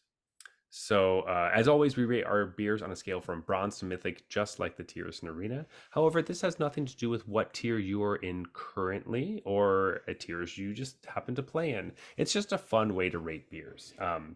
So, don't feel bad when we say that bronze beers are trash. They're horrible. Like, you can't drink them, you have to spit them out and pour them on the ground. Yeah. Silver beers are one step up from that. They are bad or just kind of boring. Like you Hmm. put all your typical macro brews in this category. Yeah. Gold beers are fine, but you wouldn't really drink them again. Platinum are super solid. You would drink this again. Diamond beers are exceptional. You really like them and you show them off to your friends. And Mythic, these are the absolute best of the best. These Hmm. are, the beers you won't stop talking about, and the reason that you love beer. Yeah, that is a really good way of putting it. The reason you love beer. I don't think we've ever said it on the show before. I know, Wow. I just thought of it Oh, right now. I was that's like, amazing. that's a Wow. good way to put it. Well, write that down. Write that down. Yeah, Let's right in the show notes. put it everywhere. Um, all right. The like OG. We're kind of going back in time. If we Yes. had if we had started, we might have started with this, but we didn't really know what Barrel Heart was going to be like, and we thought we'd try something Try the uh, cool stuff kind in of. case it was terrible. Hmm. Yeah. And we loved them last time. Yes. And Jeff, I just gotta say, I mean, it's still amazing It beer. it Like delivered again. it delivers. Yeah, Uh, this is I think I took like one sip and I was like, okay, so we're gonna spend the rest of the episode deciding if this is diamond or mythic. yeah. Um, Personally, I think I landed on diamond. Hmm. I think there could have just been a bit more like funk to Funk. it, I want to say. Yeah. That would have put it over the edge for me, but it was just like a delicious beer. It had some funk. And me personally, I was like, oof, if we just had a bit more, Just a like a bit more of teensy that bit. kick. Like this, I don't know if it's because it's been aged and then they just forgot about it and then like they came back Yeah. to it and like maybe that mellowed some of it out. Like that Mhm. time um where that can happen. Um but I would be hard pressed to say like giving this to a friend being like this is what, like if I gave this to someone and said this is what a saison should taste like, I might be lying a teeny bit.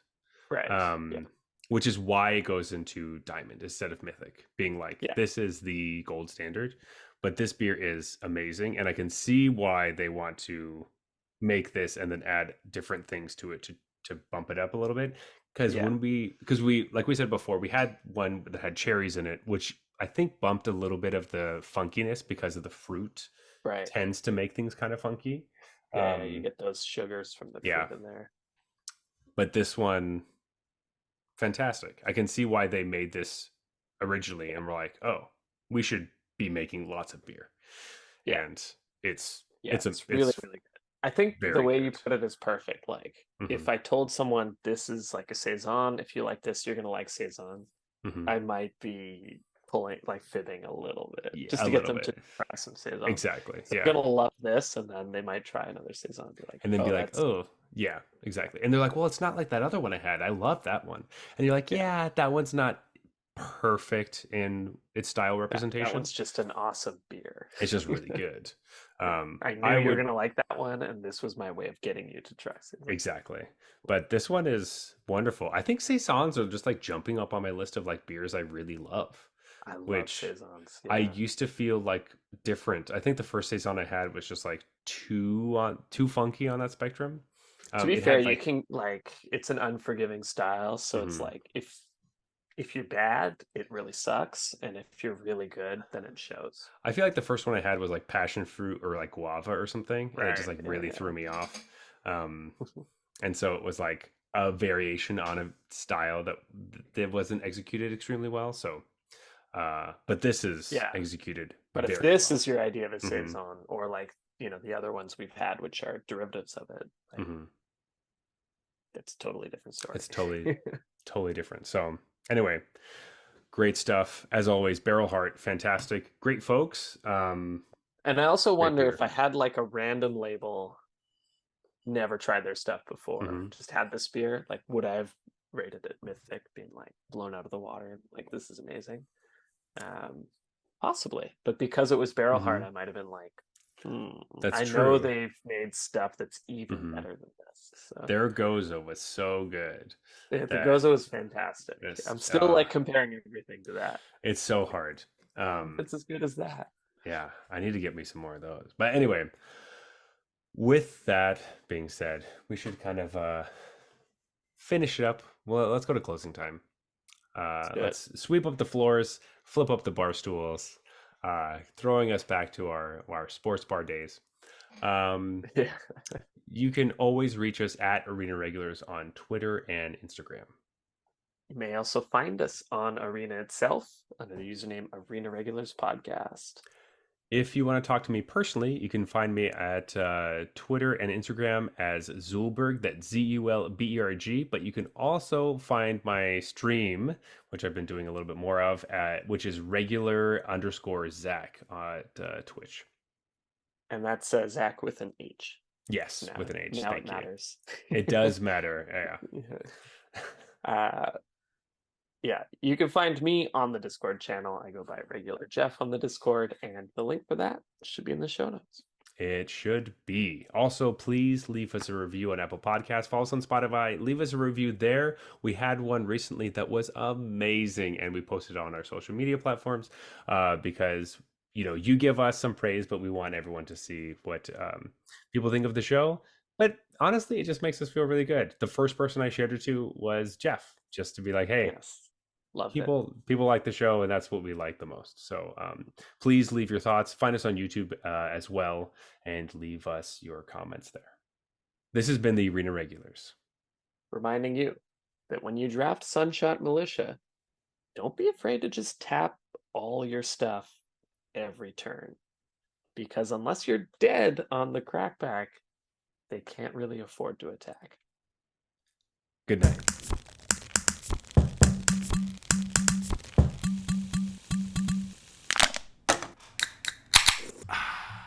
All right, that's fine.